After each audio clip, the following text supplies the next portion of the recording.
There are millions of acres of opportunity out there. They belong to you. Every day, decisions are being made that affect your land, your water, your wildlife. You should know about them. This is your mountain.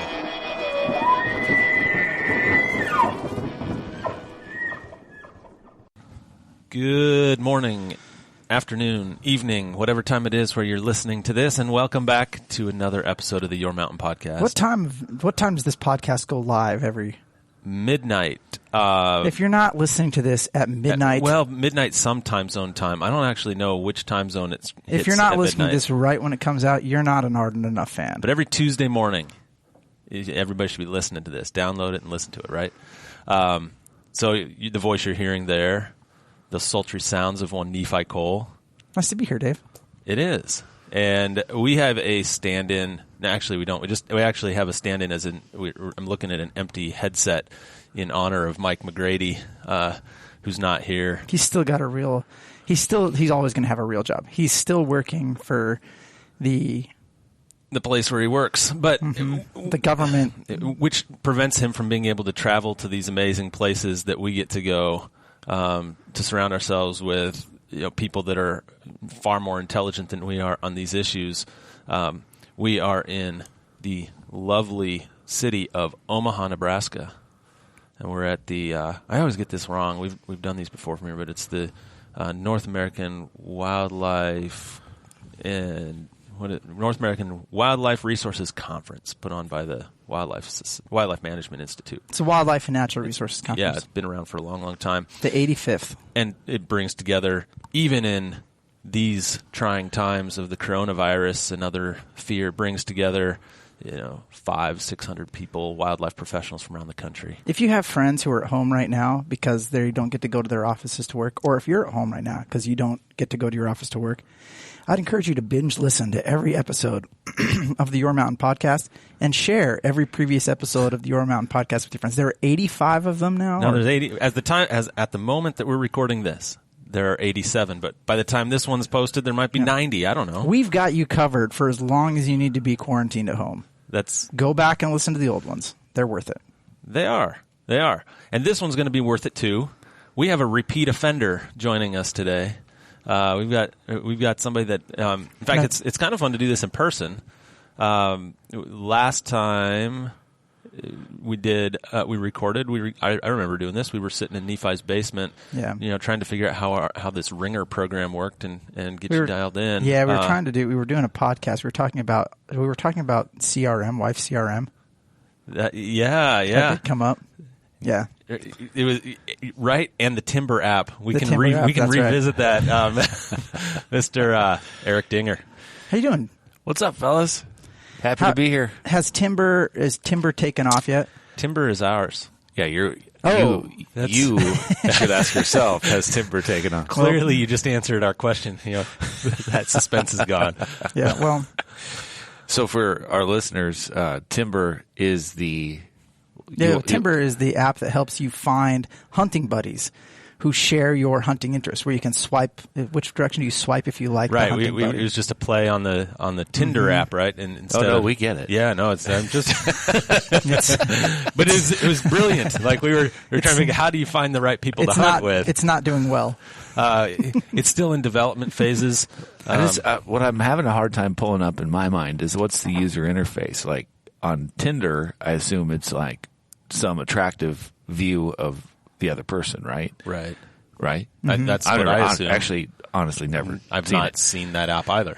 But one would assume that if I'm swiping left or right, it's got to be a visual cue that I decide based on, right? So what visual cue of a hunter would you want to see? I think you should get to see his boots. I was going to say your best grip and grin.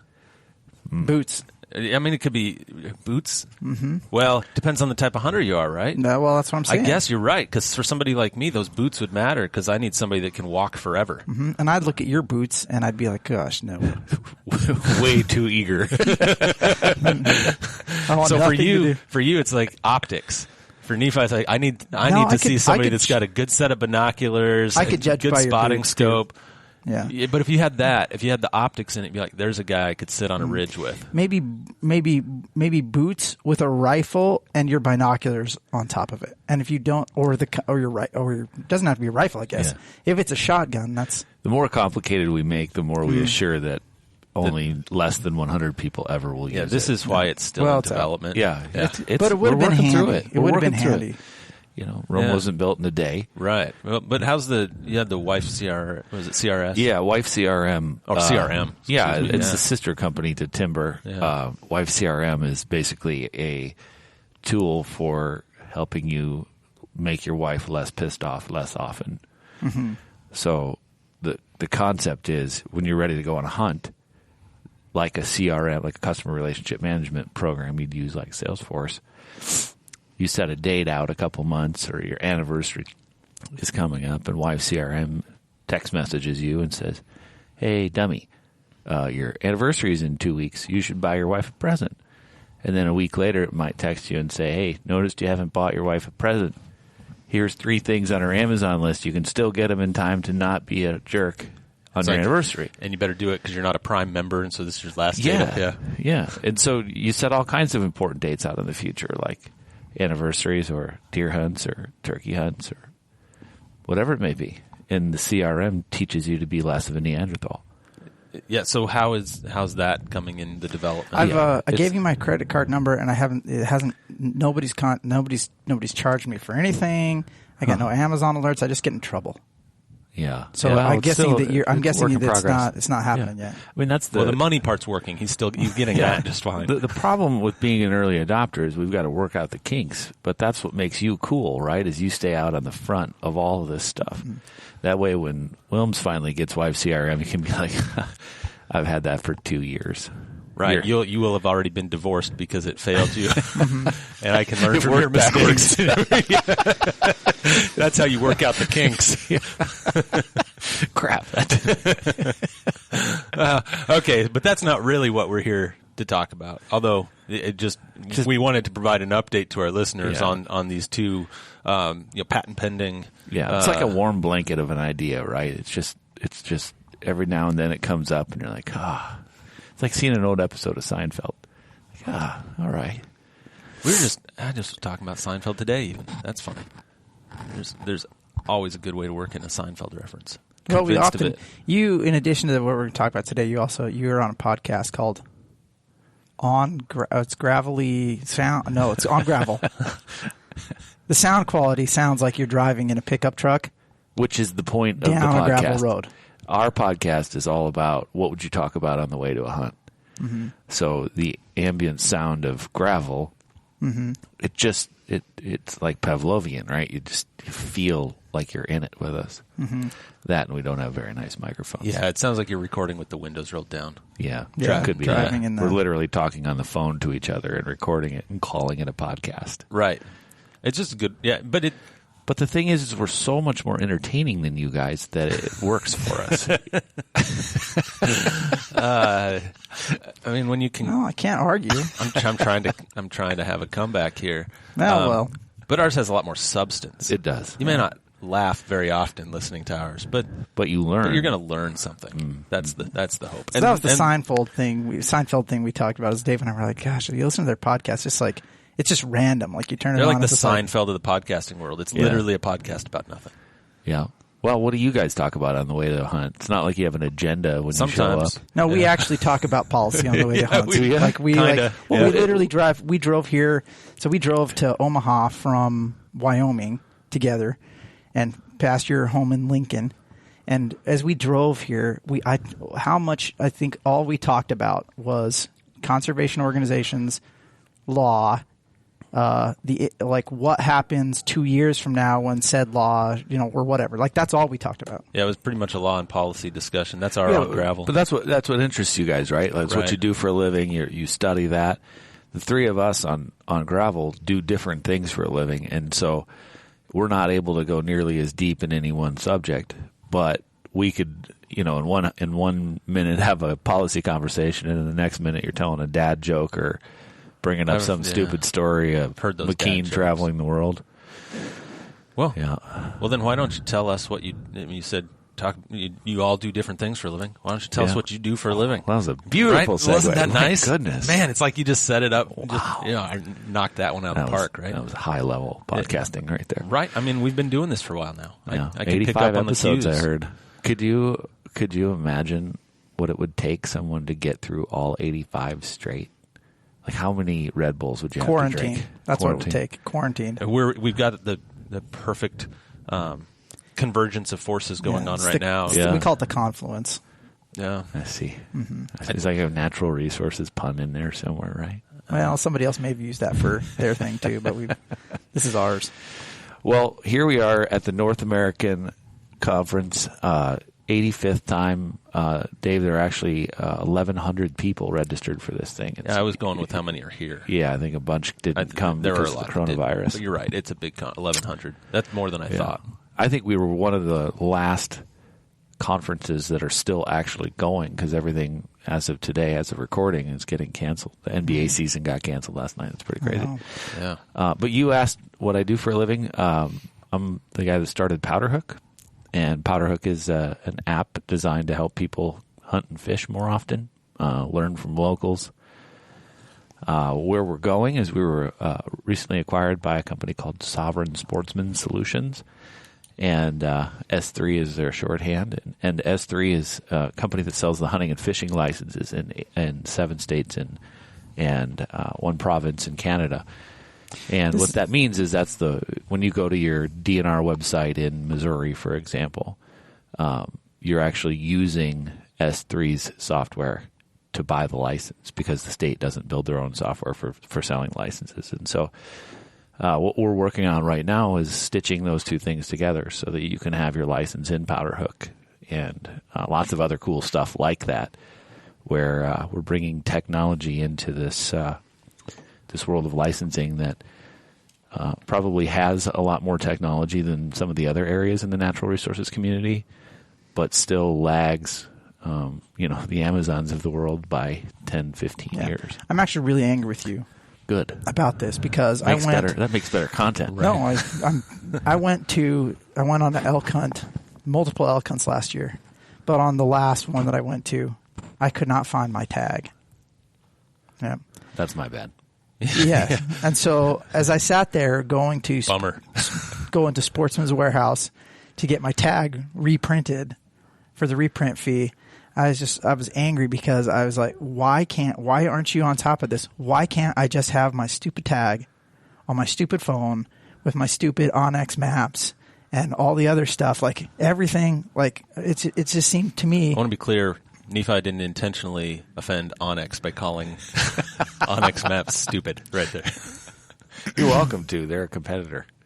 Well, then that's not at all. Powderhook and Onyx are not competitors. No, but I mean, like really, what's stopping that from happening? Why can't? I mean, is anybody doing that? And why are we in this digital age? Why does everything take a bajillion years? And why we got so much paper pushing around? Yeah. What's the point? What state were you in elk hunting? Wyoming. Wyoming. That's the best state to hunt elk in the United States of America. Right, but not necessarily the best state from a licensing standpoint. Wow, he's good.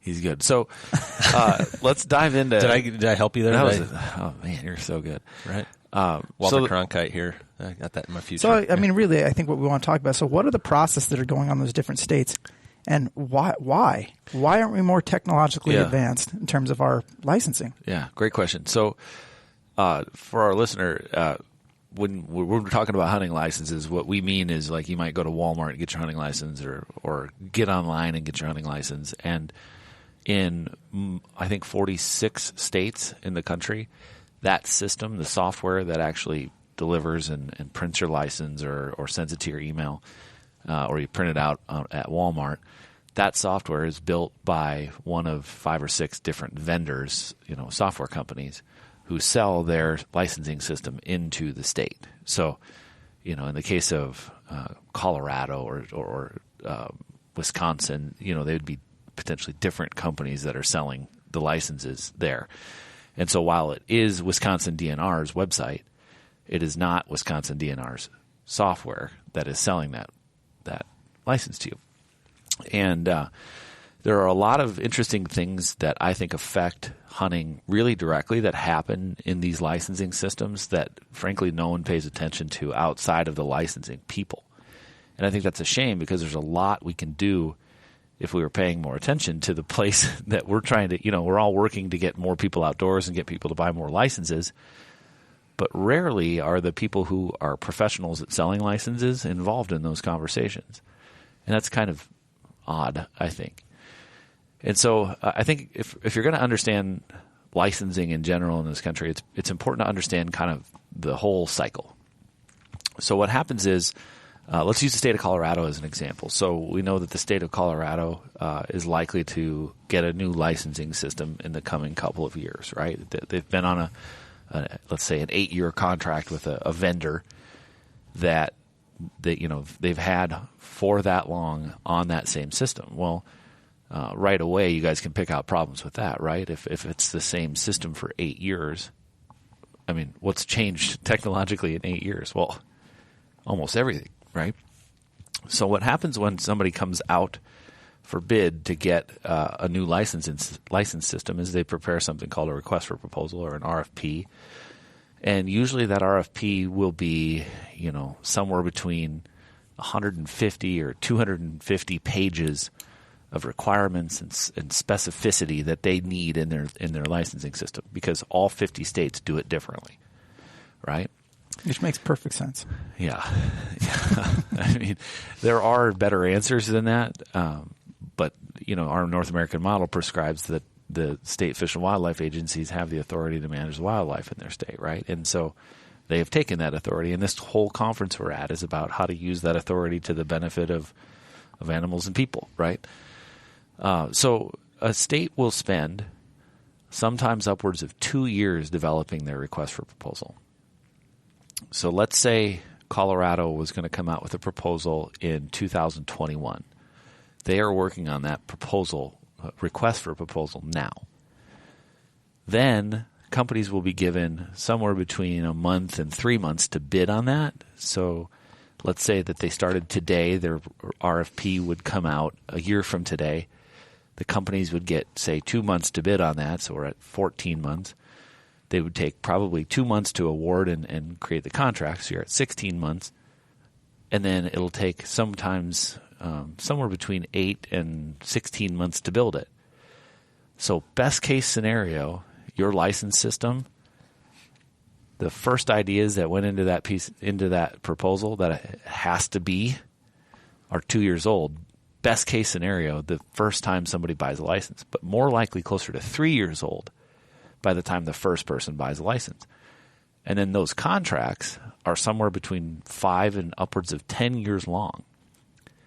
And so what that means is a company like S3 is going to build a system for a state like Missouri. We sell the licenses in Missouri, and the vast majority of Missouri's system will be 3 years old the day they start a 5 to 8 year contract.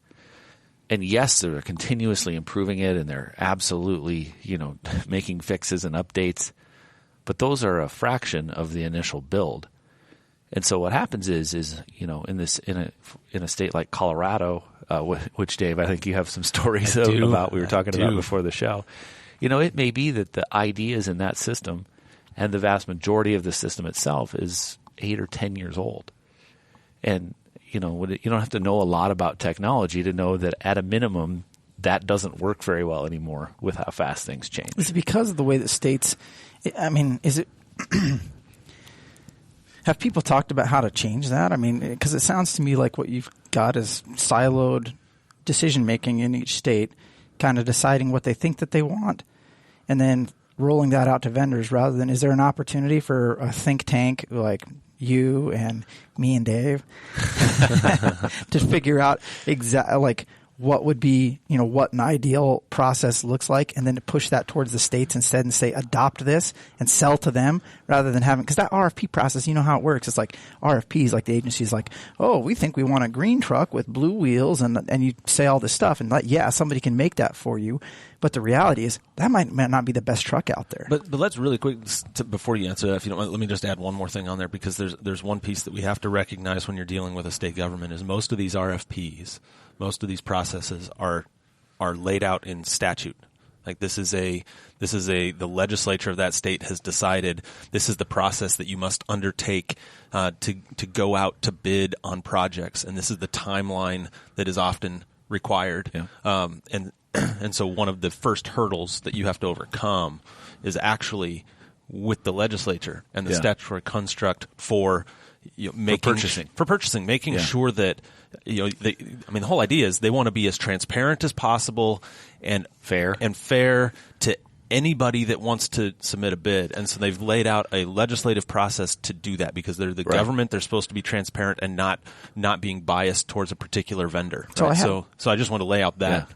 And I think that's one layer of where legislation really affects the work we do at S3, and that is that, sure, there's purchasing legislation, but then layer on top of that all of the game legislation, laws that are completely different from state to state. And so, in one state they can up their license by 5% a year or something, and in another state they have to pass like a new bill to change their license fees. And that's such an obvious example because that hits all of us. It's something we see.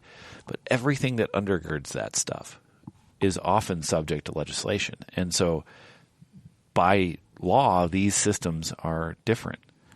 And thereby, what you said, Nephi, a think tank where we're coming up with the best way to do it, makes total sense to me. Like, there are a lot of really good ways to change how we do hunting licenses, but changing the processes behind it is very difficult.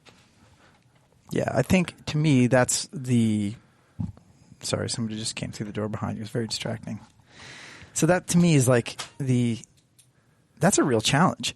And here's why I say that, because this happens in other areas too. For example, in the state of Iowa, they have restrictions on what cartridges you can hunt with, unless you want to hunt in like the absolute worst time for like 35 minutes. And so you get lunch break on you get November lunch break 9th. On January the 31st for 5 minutes you can hunt deer with a straight wall cartridge. With any rifle you want. It's like a Tuesday. Yeah. Yeah. So and you start asking, well, why are things that way? And well, it's because we've always done them that way. Yeah. And they're set in statute that way. And so what's interesting is from like an industry perspective, you see guys who said like, well, how can we play in that game? And so then they look at the list of cartridges that you're allowed to use, and they're like, and the legal requirements are like, well, we could invent a new cartridge that would meet these requirements. And so you have all this work to go around to where they try and invent something in order to meet the legislative intent. Yeah. Now, here's the funny part about that. Who on this podcast listening thinks that legislators are really good at designing a cartridge? Yeah. Or a type of firearm or anything like that. And so what we have is these people who are experts in the field of like developing good stuff, good ideas, whether it be electronic ideas, whether it be cartridges, who are taking these things, and then they are sorry, once somebody else came through the door. You don't have to announce it every time. My thought. You can just keep talking. I look at the guys and they stare at me like, and then I'm like, so it blows my train of thought. So what you're gonna. Yeah. So what I'm saying is like, so what it does is it's just, to me, it's backwards. Yeah. It's like, rather than having people who, and maybe it's that the regulations, the way that they're developing them, we're not having these discussions about, hey, maybe we should have regulations that are, or develop things in such a way that it allows people to innovate, rather than telling somebody exactly what you want. Regulations need to be able to allow people to innovate and change and be inventive. And for, the example I used about Iowa, is there any reason on earth why you should be able to hunt deer with a 38 special, but you can't with a 300 blackout? It doesn't make any sense at all. I thought we were talking about licensing and all these things, like they all coming together. I mean, it's just another example of old rules that screw up new hunters. Yeah. Well, what's interesting, you kind of flared my libertarian a little bit there, in that as you were describing, how could legislatures understand, the ballistic coefficient of a bullet well enough to make good policy? It's like that's one of thousands and thousands of topics on which they make policy all the time that we just get to live with as a limitation of our rights and freedoms. And I would argue that this is a shining example of it, but only one of many, many examples of places where people who are unqualified to govern my life are allowed to do so. So I total agreement. On the hunting license topic, things that drive you guys nuts. I think, Dave, you have a story about Colorado. Yeah, when do I get a good example? When do I get to tell it? You're supposed to weave it in seamlessly so he doesn't have to ask for it. Well, but I want to know. Go. So I have two stories. I want to know which one you want to hear. I've got one in Colorado and one in Missouri. Well, let's all share a nightmare from buying a hunting license. Okay. Or some part of that. All right. My nightmare is basically this. I'm going to tell my Missouri story. Okay. And it is going to take me just a couple minutes because I meander. So I'm out in Kansas City, on the Kansas side of Kansas City, for a cousin's wedding. Right? And a buddy of mine, a mutual friend of all of ours, who I probably have to say his name because he demands a shout out in every episode of our podcast. So, or maybe I should tantalize and just not. You should just get close, but don't. Yeah, say I'm going to get close. So he lives in that area. Anyway, he and I go hunting frequently or fishing frequently whenever we meet up at these sorts of events. And I told him I was out that way, and he said, "It's the opening day of dove season. Why don't you come down and dove hunt with me at my cousin's ranch here in Missouri?" And I said, "Let me see how that works. I got to finish up with this wedding stuff." I guess I kind of went out there for that. Was this Tymason? I thought we were going to say his you name. just totally screwed it. Were you just not listening to? Welcome to 2 minutes ago, Nephi. Somebody didn't just walk in, but it's almost as if they did. Yeah, exactly. Man, we have to coordinate with Nephi. We'll hold your hand next time. Anyway, glad you were able to guess it, though. So Buddy gives me a call. I'm going to go back to pretending like we don't know who it is. Thanks a lot for the invitation, Chris. So he invites me to come down and dove hunt, and it's pretty late in the day. I say I didn't bring any of my stuff with me. He said, "I'll set you up with a shotgun, and we got some clothes for you." All I had was a suit for the wedding, and he's like, "I'll set you up with clothes." He and I are almost the same size, roughly. You can imagine how I looked wearing that. But so he sets me up with clothes and stuff, but I still need to get a license, right? And so I go on to the website. I figure I can probably buy a one-day bird license online.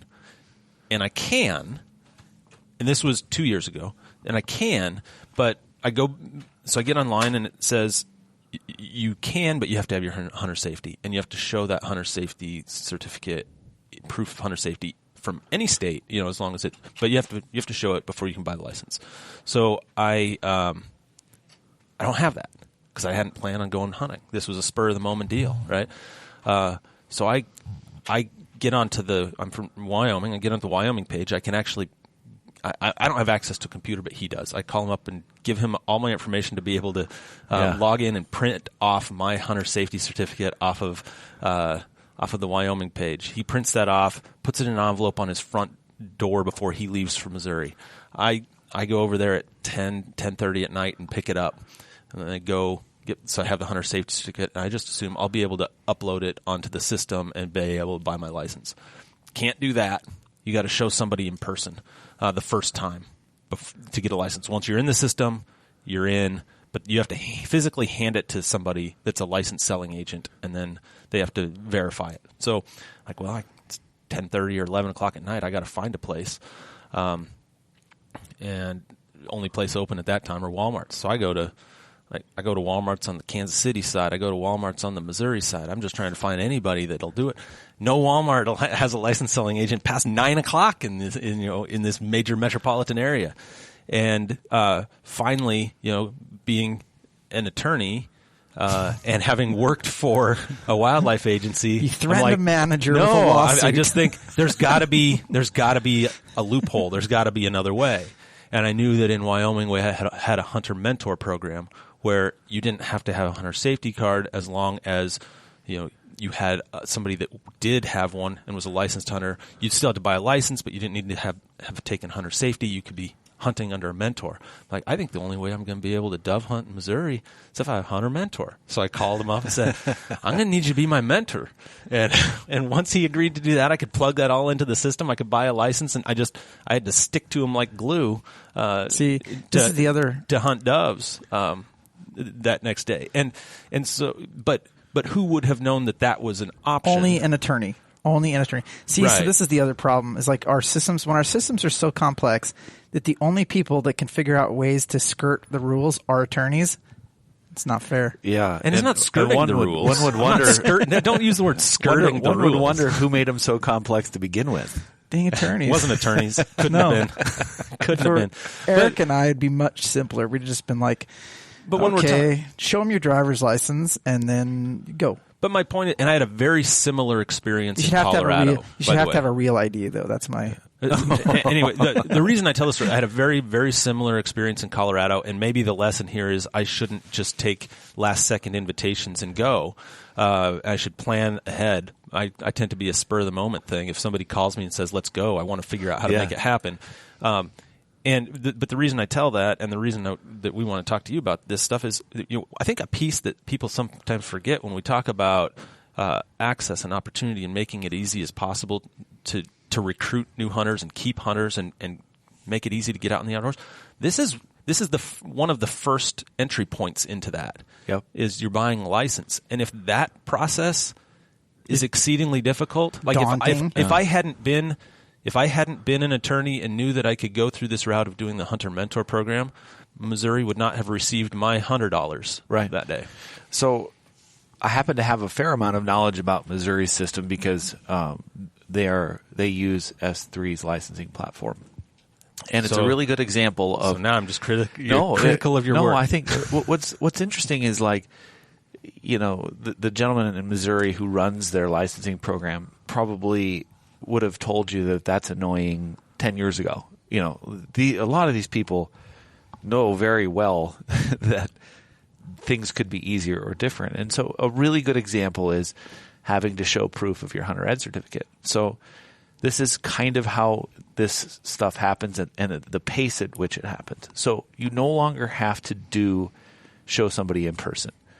Now you can upload it, and within 24 hours, our company will turn around the verification. So literally, it's usually pretty fast. It's usually within a few minutes. But some human, by statute in Missouri, has to review that. And so our support team does that now. But that was not a requirement in the initial contract. And so over the span of several years that was an idea, it bubbled to the top as the next one to get done inside of the budget that was allowed for the continuing innovation of that system. And so everybody probably knew that needed to be better than it was for 7, 8, 10, 12 years. But by statute, they have to do it. And the uploading and verification of your hunter ed certificate probably fell below the Unit 19 deer draw for antlerless does in the city park next to the bus stop deer permit draw in the priority. And so because these systems are huge and because they're longitudinal agreements, they can't do everything at once. And so what happens is, I believe, because of the incredible complexity of these systems, obvious, easy things that are to the benefit of the customer sometimes, fall to the Don't back get done. in favor of being to the benefit of the management policy of that state, or even game management unit, or even inside of a game management unit, even that specific state WMA might have its own rules, right? Don't anybody get mad when I say this. But like literally needs to happen is and I say this because I'm not trying to undo the fact that, states all have their own way of doing stuff. But really what needs to happen, this happens with other legislation. So when you go to the National Conference of State Legislators, just so people know, there are a bunch of legislators there who get together in like-minded groups and they shop ideas. And then the reason that you have some of these bills that affect sportsmen or affect, firearms rights or something like that look the same is because they all go to these conferences and then they'll get in a committee and everybody's taking home, basically a catalog of, ideas that they want to bring to their own legislature. So all these legislators are doing that. Somebody needs to put together a best practices ideas and then shop them at some of these conferences. And then, just a thought, and get everybody on the same page. And whether it's, so we could all, because you'll find people that will, other states will want to do this, but, get everybody together, and whether it's at a conference like this with all the directors, but say, hey guys, take a look at this. If we all, could agree on what needs to be in this basic box, let's build a box, and what's the basis of things that need to be in the box, but then allow for more innovation and more intelligent discussion. Tell everybody they need to have a 12 by 12 box, but let them decide what to put in that box. If you could do something like that, if that makes sense, that analogy, man, that would be really great for hunters, because then we would all know when we were going to a given state. And again, for purposes of retention, reactivation, for, recruitment, if everybody could have some just more commonality, it would just help, because this is access, right? We always say access is what keeps people out of hunting and the shooting sports. But access doesn't necessarily mean land. Right. I agree with you. Yeah. So Nephi, as a policy person, Dave, you're a policy guy. One of the things that confounds me is it seems as though everybody doing quote unquote R3 in this industry kind of has in mind to do marketing related things or outreach related things. I think you're giving a fantastic example of what R3 should look like from a policy standpoint. What does it look like for us to change legislation such that it's easier to be a hunter or a fisherman or an outdoorsman? And I have seen no vigor for that kind of thought. It's always in my mind. So for our listener who doesn't know what R3 is, recruit, retain, reactivate. Recruitment, retention, reactivation is this movement in the outdoor industry, and I'm sure you guys have talked about every it episode. a lot. Say it, so it's So a lot of times when you go to these conferences and stuff, the R3 coordinator gets up and talks, or the outreach or information people get up and talk, and they tell about their new marketing programs or their new classes or their new way of doing X, Y, and Z. And never is it anybody but those people that are talking about R3. And to me, R3 is a complete miss at conferences like this if biologists don't know that the species most in need of conservation is their customer, first and foremost. And if it's not law enforcement, if it's not policy people at the state agency that are focused on recruitment, retention, and reactivation, we're missing the point of what that whole thing is about, because it is not just marketing. It is not just outreach. It's making it easier to be a customer of the outdoors from soup to nuts. Reducing the barriers to entry. You're not entering. You're staying. Reducing the barrier to staying. I mean, right? at every phase, right? Yeah. At every phase, we create artificial friction for the sake of good wildlife management policy, which in the history of wildlife management, of wildlife agencies, has always been the top prerogative, right? We are a wildlife management agency. We are tasked with managing the wildlife for the public benefit. What's happening now is, I think, we're seeing that because we have declining participation and potentially declining then, voter representation on issues like this, I think we're having to look at the idea that wildlife can't necessarily be first in how we manage wildlife. We have to, I think, look at managing wildlife for people first. And so that's one of the things that it sounds like you do. Part of the managing for people is I want to get back to the licensing system for a minute. But I mean, you just do customer service. I mean, that's what your whole world is, trying to figure out customer service. I would call it customer experience. So what I work on every day is, and this is really hard because of these big long-term contracts, right? And these great big licensing systems and all of this policy, it all feeds together. What my job is to figure out what can we do from a technological or from an experience standpoint to make that easier.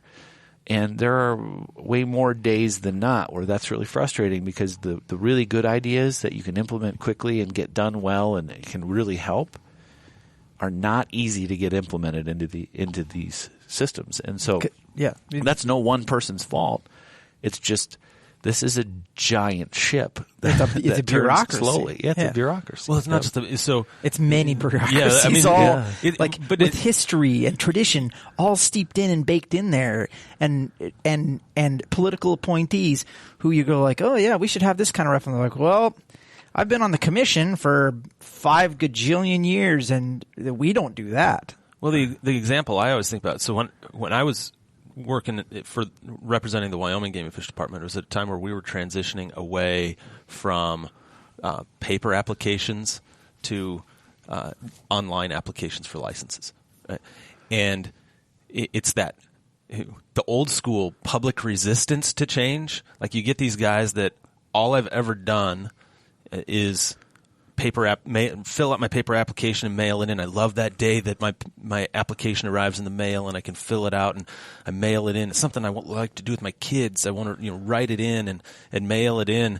And I don't even have a computer.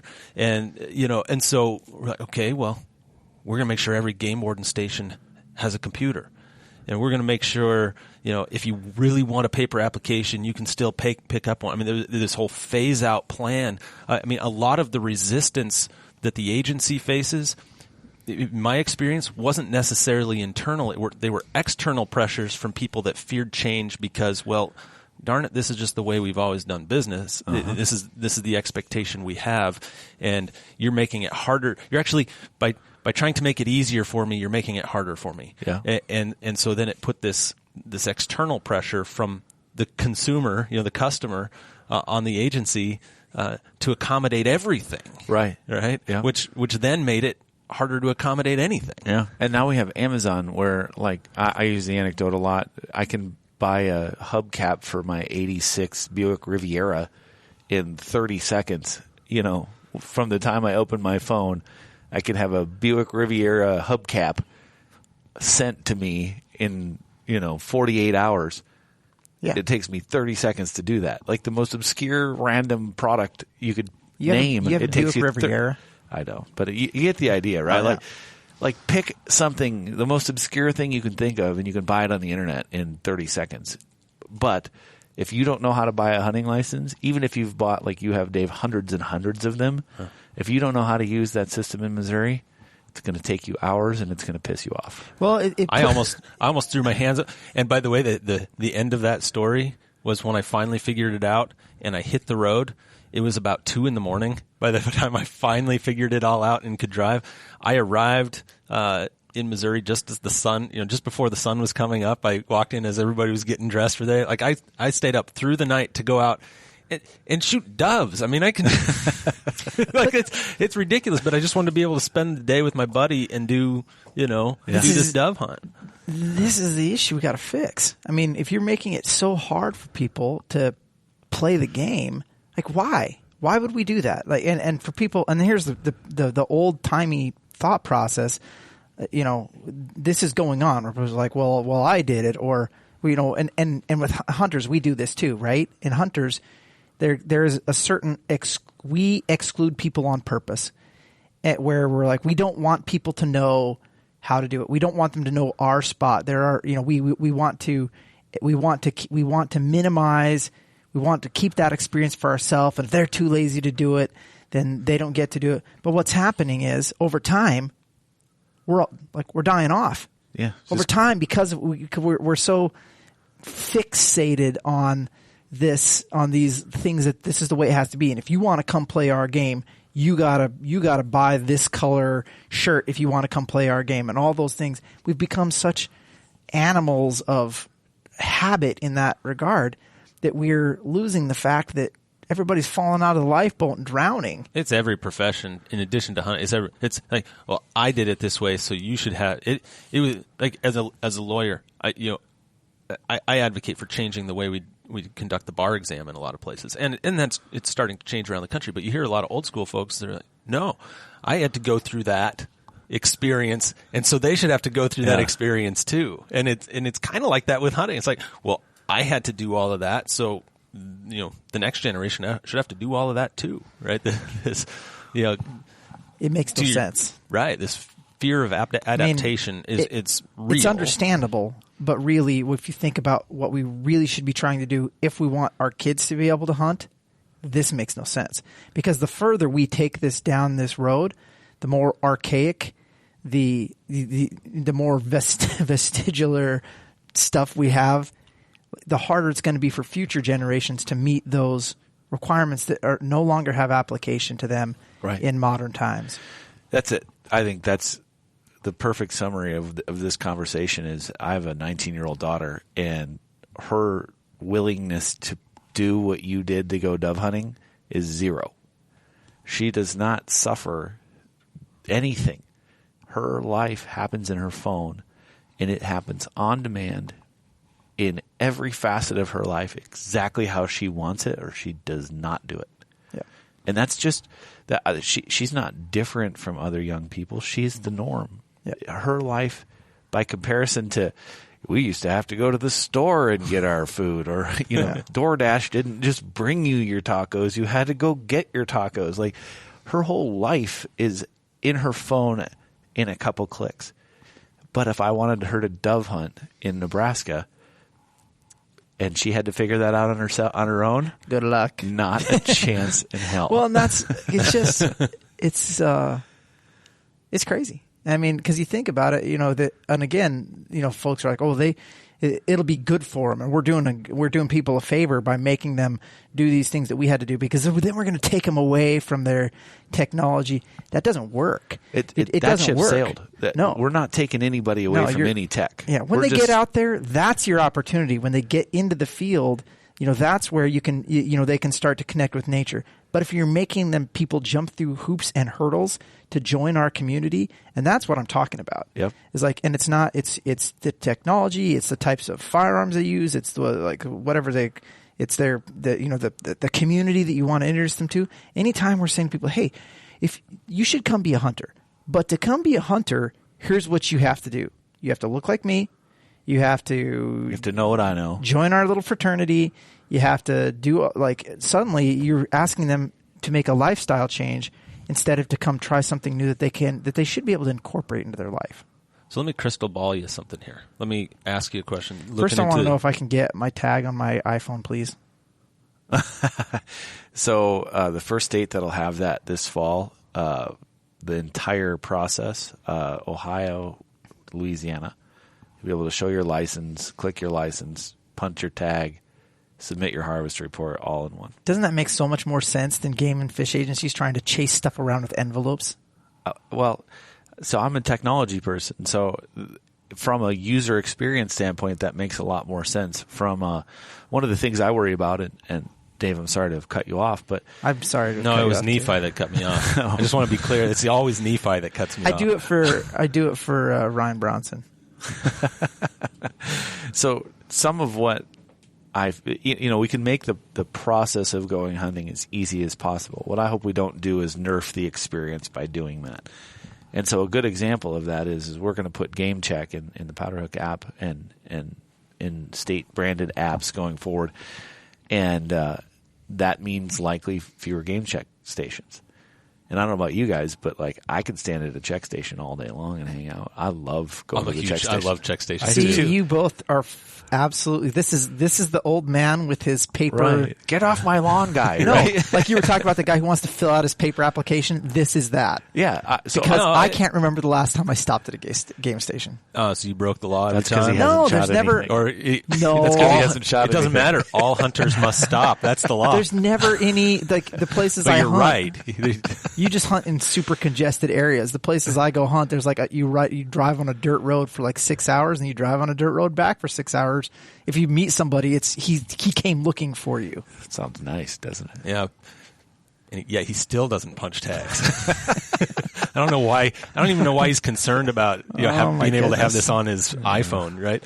Oh my goodness! Can I ask my question now? Crystal ball, and this kind of builds off of what you're saying. Yes, can we fight about it though after you ask? I don't know why you'd fight about this. I just want to look into the future a little bit based on the work that you're doing. Conflict. What do you think is coming down? Where do you see the state of technology in especially on the licensing side, this piece that you're working on right now? Yeah. Where do you see that going in the next few years? Like what kind of new advances do you see coming around the country to make things easier for people? That's a great question. So some of the things that I'm going to say are going to seem really obvious to you, and they're just not necessarily part of these systems right now. So as an example, you go buy your hunting license, right? And then you go back to the same state agency website and you want to buy a campsite. It's two different processes. Might even be two different agencies, but you need two different logins, two different passwords, two different shopping carts. So one really obvious place that I think many states will go in the coming years is to combine all of the sort of outdoor experience stuff into a single experience where you have a common identity, you log in once, where you have a common shopping cart where you can put your campsite and your fishing license in the same shopping cart and check out at the same time, and then deliver them to your phone so you can check in at the campsite with a RFID or a QR code or something to open the gate, and where your license is on your phone so that you really can do the whole process much quicker and paperless. So things like combining systems and identity and shopping carts are right on the cusp here.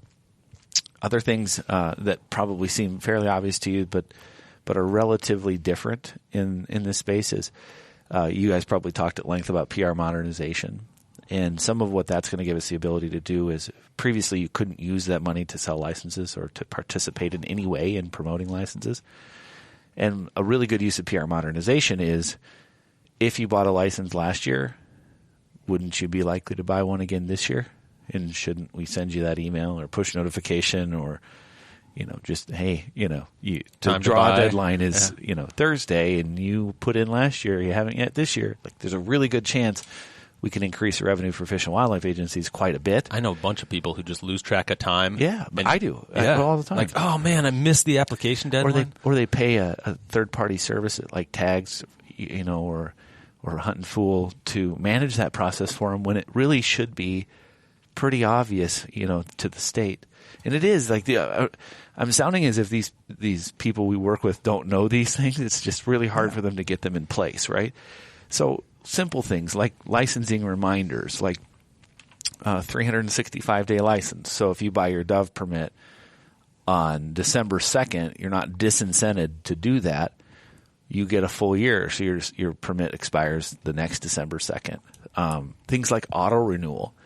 So if you bought that dove permit, you could click auto renew and it'll just buy your next one next year for you, and you'll automatically always have a license on. Like stuff that we do in our, your Netflix doesn't ask you every year if you want new Netflix, right? You just have it. And so simple things like that are, I think, have been in place in other industries for a long time. PR modernization and the evolution of these systems is going to start doing. But it takes, like we said, it takes often quite a bit of time to get those things in place. So while you have people who you be reminding about their license, will you also remind them to buy their wife flowers? That was beautiful. Yeah. Way to bring that back around. Yeah. Wanted to know for a friend. Yeah. So here's my fundamental belief for a state agency. Selling a license is often a byproduct of getting somebody to go, right?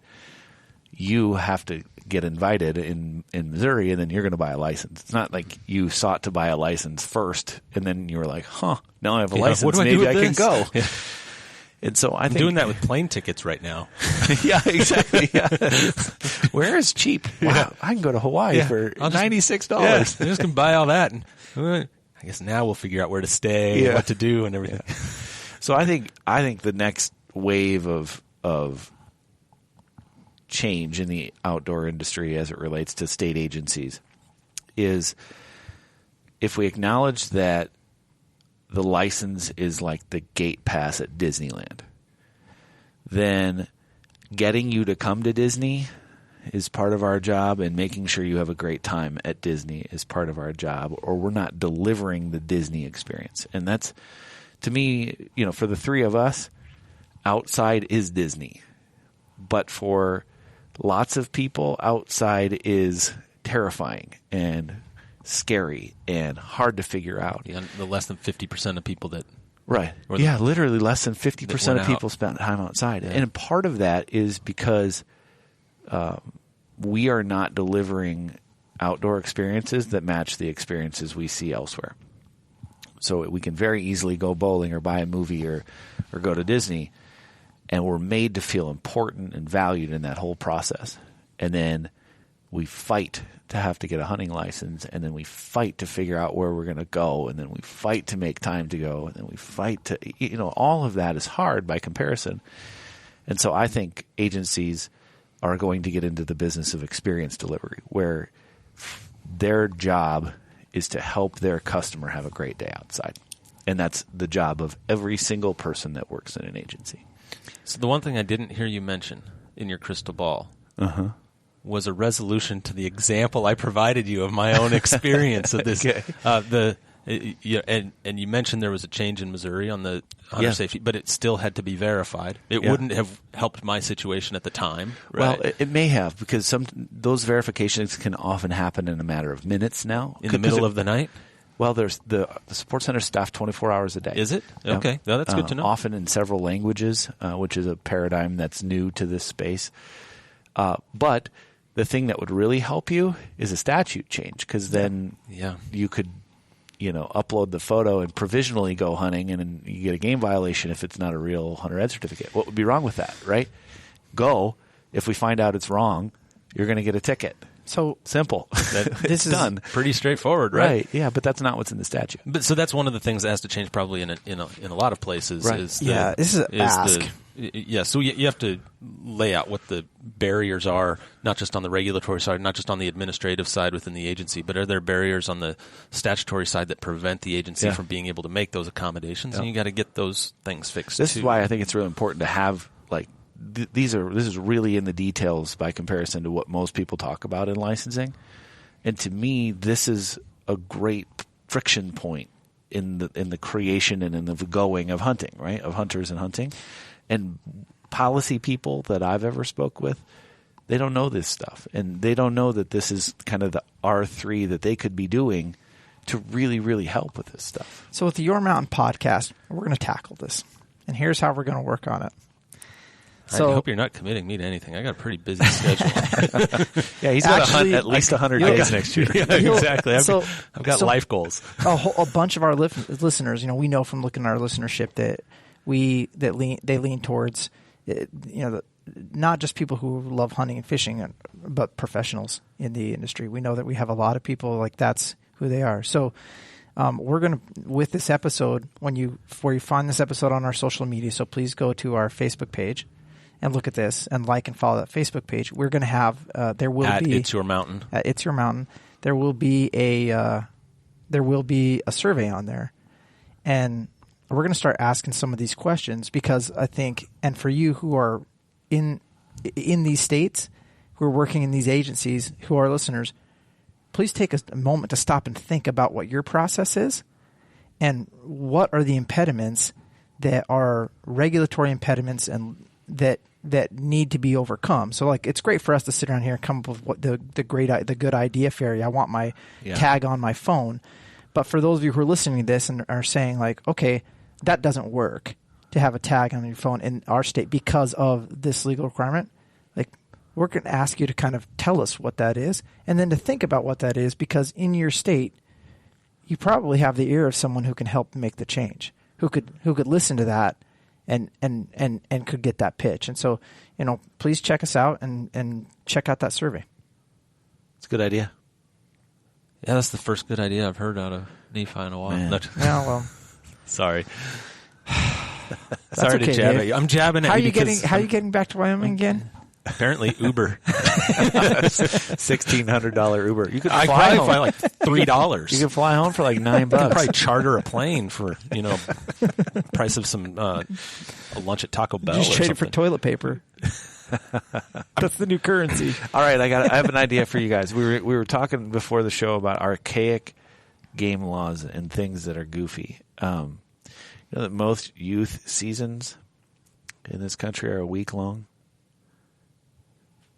Do you know that most youth during hunting hours of a week-long youth season are in school? Yeah.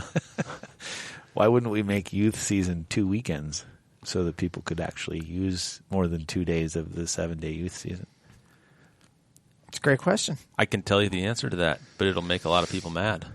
You probably know the answer to that. Is it Dave doesn't want to share the field with? Yeah, it's the people that don't want to that feel like, why should we be letting youth out there, that are then displacing game, and then when I have the opportunity to hunt, all of a sudden it got just a lot harder. Yeah, yeah. Right? You know what's funny? I don't know that I'm not saying it's a valid excuse, but that's real. But that's real, Yeah. very real. It's part of the preference point argument too. To kind of throw like one more thing out there in the ether is like when people that love preference points are people that have been committed for a long, long time. It's not new hunters that think that a preference point system is great.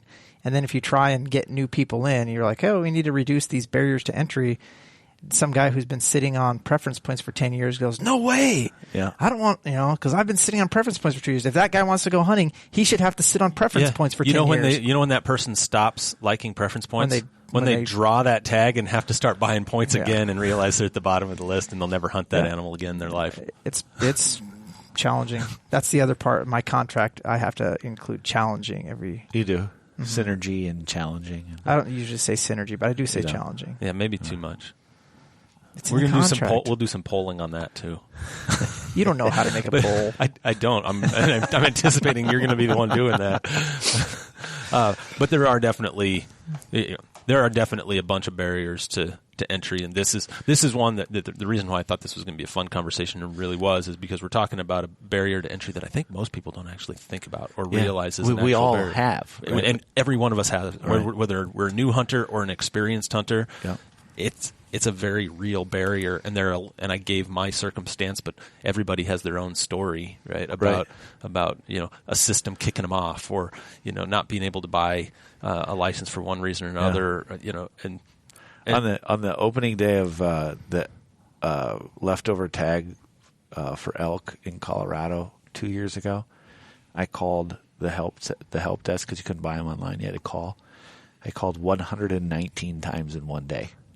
And it was a game in the office. We just kept calling all day. And I got a license, but it was at like 5:00, and I had 119 outgoing calls. You know how on my we cell used phone. to do it so we'd have the preliminary draw, and then there'd be leftovers, and we now have a leftover draw. Before we instituted the leftover draw system, the way it worked is if you wanted to buy a leftover license, and this was before the online system worked, you had to come to the headquarters office and get in line. Headquarters is in Cheyenne, so you'd have to have people driving from Jackson and Cody, and the new Jordans are out. You're lined up around the block. You'd have a line around. You'd have a line around the block to get leftover licenses because none of the other regional offices were allowed to sell them because they didn't have the electronic system to be able to do the real time accounting for when a license is sold. You know how long that line would be now? Because you got to be 6 feet apart now because of the coronavirus thing. But you'd probably have to the line would be in Jackson. But this is just within the past 15 years or something. Like the amount of change that we've had within 15 years is remarkable, and it'll be fun to have this conversation again in 15 years because it'll be hopefully unrecognizable from today. The computer will already know we wanted that license and we'll have it, and it'll be wired into our head or something. And I agree. I think that's a lost part of this that I think we'd be remiss not to say is there are a lot of people working very hard to make this easier. It's not like there isn't good ideas and there aren't people working at it. Right. But they're battling within those walls. Yeah, that being in a bureaucracy and being inside of these big, system of record kinds of things like these software systems are. It's challenging to change in that environment. All right, last question for you. you don't have to answer if you don't want. We asked it last time, right? Yeah. You know where this is going. Yeah. Everybody that comes on, we ask them what their mountain is, since you're on the Your Mountain podcast. Yeah. And you gave us your mountain last time. Yep. I want to see if you have another one. So I'm gonna give you a work related one. So I started and owned Powderhook for years, and we didn't work inside of these big systems, and we weren't, parcel to these longitudinal agreements, and because of that reason, we weren't nearly as successful in many ways as we could have been. But now that we are, me keeping my chin up, because we used to be a speedboat. Like when we changed things, we went fast, right? Like every day was come and eat and make it happen, right? Well, now, if you want to make a change in a system like this, it takes a while, and it takes a lot of vigor, internal just want to go through on both the sides of the people that we work with and on ourselves. And my mountain right now is figuring out how to have a great attitude about that, because it's very, very different than what I used to do. And I think my mountain today is, how do I keep my chin up and figure out how best to help inside of the situation or inside of the construct of the problems that are in front of us right now. Strategery. That's a unique mountain. My mountain is my attitude. It's a good one. I like all the different mountains we get from people. Mr. Dinger, thanks for joining us. Really appreciate it. Corona free, boys. Corona free. Stay Corona free. Corona free since 2020. Yeah. Anyway, yeah, thanks for joining us. Go ahead and take that hand sanitizer there in your right hand, and then rub that on the microphone. On your microphone? Yeah, what are we doing? Why did it get so weird? It just got really weird. So that's a really good place to end this. So again, thanks for joining us. I thought it was a really good, really great discussion, useful information. I hope everybody takes that information, thinks about it. Take Nephi's poll when he puts it out there, about some of these barriers. And then while you're doing that and you're doing all your other things, always remember that life is about experiences. So go have one.